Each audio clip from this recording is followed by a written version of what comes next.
महाराष्ट्र राज्य रस्ते विकास महामंडळाच्या माध्यमातून आणि राज्याच्या बांधकाम प्रधान सचिव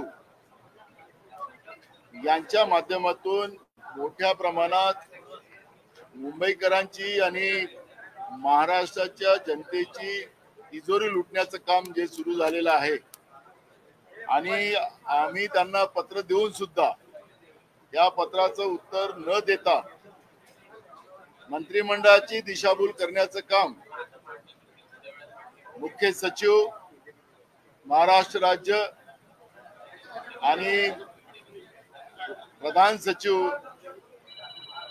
बांधकाम विभाग आणि रस्ते विकास महामंडळाचे उपाध्यक्ष अनिल गायकवाड यांच्या माध्यमातून जवळपास 3000 कोटी रुपयाची लूट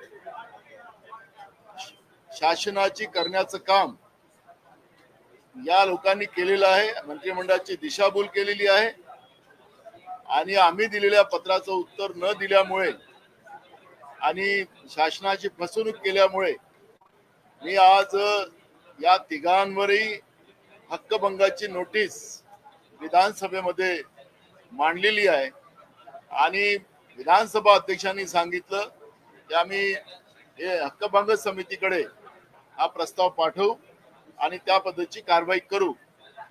सांगायचं तात्पर्य असं की लोकप्रतिनिधी कायदा ही आम्ही जो तयार केलेला आहे विधिमंडळाने केलेला आहे त्यामध्ये लोकप्रतिनिधीच्या पत्राचं उत्तर दिलं गेलं पाहिजे, त्यांना माहिती पुरवली गेली पाहिजे। पण ज्या पद्धतीचं अधिकाऱ्यांमध्ये आमचं कोणीच बिघडवू शकत नाही, विधिमंडळही आमचं काही करू शकत नाही, मंत्रिमंडळही आमचं काही करू शकत नाही, ही भावना निर्माण झालेली आहे आणि आम्ही राज्याची तिजोरी लुटली, महाराष्ट्राच्या जनतेला लुटलं तरी आमचं कोणी बिघडवू शकत नाही।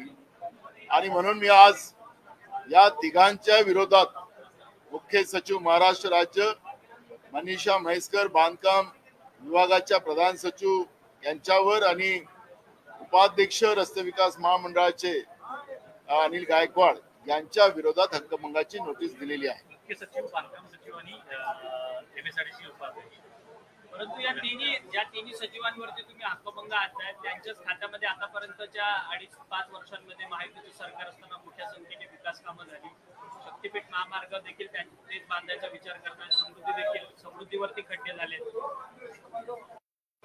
तर त्याच्यावरची वेगळी चर्चा आणता येईल, विकास कोणाचा झाला, या खऱ्या समृद्धीचा विकास झाला, समृद्धी कोणाची झाली याच्यावरची चर्चा आपल्याला वेगळी घडवता येईल। पण ज्या पद्धतीनं लोकप्रतिनिधीचा अपमान हे सातत्याने करतात आहेत आणि राज्याची तिजोरी लुटतात आहेत, पत्र व्यवहार करूनही याच्यावर मुद्दामून दुर्लक्ष करण्याचं काम हे लोक करतात आहेत। म्हणून लोकप्रतिनिधी कायद्यानुसार मी आज या मुख्य सचिव महाराष्ट्र राज्य, प्रधान सचिव रस्ते विकास महामंडळ आणि रस्ते विकास महामंडळाचे उपाध्यक्ष अनिल गायकवाड यांच्या विरोधात हक्कभंगाची नोटीस दिलेली आहे।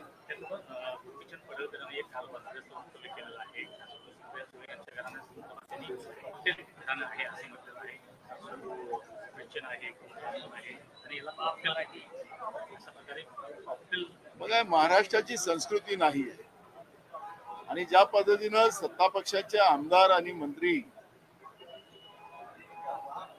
कोणाच्या व्यक्तिगत टीका करतात आहेत, शेतकऱ्यांच्या बद्दलचा अपशब्द बोलतात आहे, तर हा माज जो सत्तेच्या लोकांना आलेला आहे, हा माज आता लोकांनी उतरवला पाहिजे।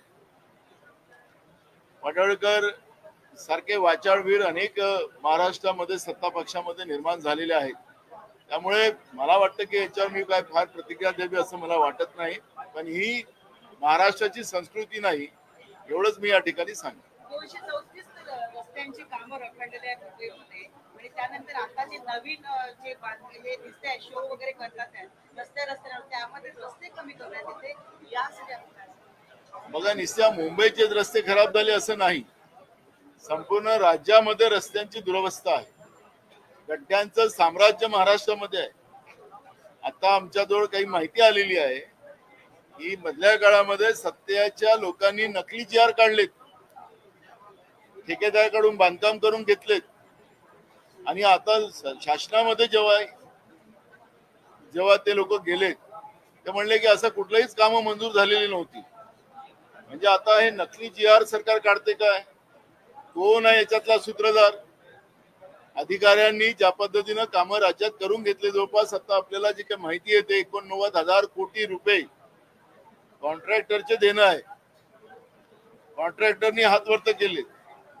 त्यामुळे मुंबई सकट महाराष्ट्र हे सगळं गड्ड्याचं साम्राज्य झालेलं आहे. मोठ्या प्रमाणात भ्रष्टाचार मंत्रालयात आणि त्यांच्या खालच्या प्रशासकीय व्यवस्थेपर्यंत पोहोचलेला आहे आणि त्याच्यामुळे महाराष्ट्राची दुरवस्था आपल्याला मुंबई सहित पाहायला मिळते. मीरा भाईंदर रोडवरती काल जी अनुमती नाही दिल्यामुळे आपले CM जे आहेत त्यांनी महासंचालकांवरती कारवाई व्हावी असे निर्देश काढले. बिलकुल ते बरोबर आहे की तुम्हाला कोणाच्या फ्रीडमला असं या पद्धतीने अडवण्याचं काम पोलिसांना करता येणार नाही आणि जी कारवाई मुख्यमंत्री करत असतील तर त्याचं आम्ही समर्थन करतो. पण राज्यामध्ये आता एक गोष्ट आपल्याला मी या ठिकाणी निदर्शन आणतो, विधानसभेत ती भूमिका मी मांडली. विशेष करून पूर्व विदर्भामध्ये भंडारा, गोंदिया, गडचिरोली, चंद्रपूर, वर्धा, नागपूर या भागामध्ये पुराची परिस्थिती भयावह आहे. अनेक गावाचे संपर्क सुटलेले आहेत. सगळीकडे पुराचं थैमान आहे. शेतीचं मोठ्या प्रमाणात नुकसान झालेलं आहे, घरांचं नुकसान झालेलं आहे, जीवितहानी झालेली आहे. आणि त्याबद्दलच मी आज सकाळी विधानसभेमध्ये हा प्रश्न उपस्थित केला. मुख्यमंत्री म्हणाले की आम्ही लक्ष देऊन सगळ्यांना सूचना केलेल्या आहेत.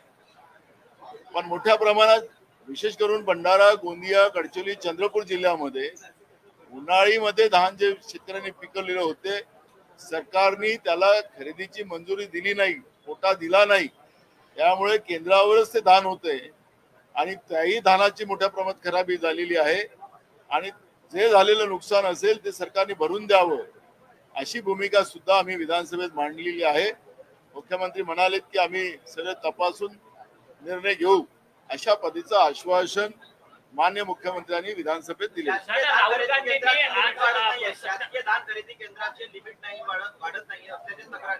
हे सांगितलं की ते लिमिट वाढलेलं नाही, धान खरेदी केंद्रावर झालेलं नाही, पण केंद्रावर धान पडलेलं आहे.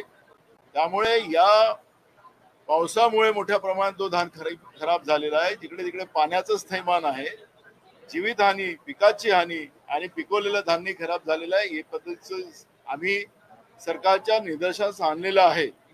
सरकारने आता या सगळ्या गोष्टीकडे उपाययोजना करण्याच्या बाबतचं आश्वासन आम्हाला विधानसभेत त्यांनी दिलेलं आहे. राहुल गांधी म्हटले की मतांची चोरी करत हे सरकार सत्तेवर आलंय. विधानसभेमध्ये 1 कोटी मतांची चोरी केली आहे राहुल गांधींनी आरोप केला. त्याच्यावरती सुधीर भाऊ म्हणतात की हा सगळा बालिशपणाचा आरोप आहे राहुल गांधींचा आणि देशातल्या जनतेला जर तुम्ही बैमान म्हणत असाल तर बिहारमध्ये ही जनता तुम्हाला माफ करणार नाही असं ते म्हणतात. कसं आहे की सुधीर भाऊच कसे निवडून आलेले आहेत ते त्यांनाही माहिती आहे. महाराष्ट्रामध्ये यांचे जे आमदार निवडून आलेत माहितीचे तेही आपल्याला चिमटा घेऊन पाहतात की आम्ही एवढ्या मताने कसे निवडून आले म्हणून बोलायचं असं नाही. लोकशाही आता तुमचं निवडून आलात म्हणून सगळं बरोबर आहे, पण तिथं बेईमानी झालेली आहे हे मान्य करतात आहेत. निवडणूक आयोग स्वतः दिशाभूल करताय. निवडणूक आयोगाला हिंमत असेल सुधीर मुनगंटीवारांना किंवा निवडणूक आयोगाला तर आम्ही जी माहिती मागवलेली आहे की मतदानाच्या वेळेस 5 वाजतापासून तर रात्री 11 वाजेपर्यंत कोणत्या बूथवर किती मतदान झालं त्याचे फुटेजेस आम्हाला द्या. आम्ही कोणी कोणाला मत मारलं हे नाही मागत आहे. तुम्ही जे व्हिडिओ कॅमेरे लावले होते, CCTV फुटेज लावलेले होते, कुठल्या बूथवर कुठली लाईन लागली होती एवढीच माहिती आम्ही मागतोय. का माहिती लपवत आहे? का तुम्ही नियम बदलवताय 48 तासामध्ये? आणि म्हणून या सगळ्या विषयावर जनतेच्या मनातही संभ्रम आहे आणि या सरकारची परिस्थिती अशी होती. पुन्हा आता तो विषय निघाला म्हणून सांगतो की हे सरकार बहुमतानं 500 बहुमतानं निवडून आल्यानंतरही लोक यांचं स्वागत करायला तयार नव्हतं. या सरकारबद्दल अपेक्षा नाही म्हणून तर माज आलेला आहे. दूध संघ आता याच्यामध्ये आमदार निवासामध्ये त्या कामगाराला मारण्याचं काम या सत्ता पक्षाचे आमदार करतात आहेत. हे कशाचा माज आहे? जनतेचं यांना घेणं देणं नाही. हे बेईमानीनं निवडून येतात आहेत, हेच राहुल गांधी सांगतात आहेत. आणि म्हणून जनतेची भीती या सरकारला राहिलेली नाही. याचाच अर्थ हे बेईमानीनं निवडून आलेले आहेत. आता लोकशाहीमध्ये जनतेची भीती सरकारला असली पाहिजे, पण आता उलट झालं. सरकारची भीती जनतेमध्ये निर्माण झाली. ही लोकशाही नाही राहिलेली आहे. आणि म्हणून राहुल गांधीजी म्हणतात आहेत ते लोकशाही वाचवण्यासाठी, ते सत्तेसाठी नाही. ही लोकशाही वाचवायची असेल तर मतदानामधली पारदर्शकता असली पाहिजे. 48 तासात तुम्ही नियम 9 का बदलवला ते सांगा ना. 48 तासात केंद्र सरकारने निवडणूक आयोगाच्या पत्रावर तुम्ही नियम का बदलवले त्याची माहिती द्या ना. ते देणार नाही तुम्ही. नाशिकमध्ये शिक्षण मंत्र्यांनी नाशिक महापालिकेची शाळा आहे आपल्या संपर्क कार्यालयासाठी वापरलं असल्याचं सुरू केलेलं आहे. हो, शाळा बंद करायला निघाले आणि शाळा बंद करायला निघालेत म्हणून संपर्क कार्यालयासाठी शाळा वापरली. थँक्यू.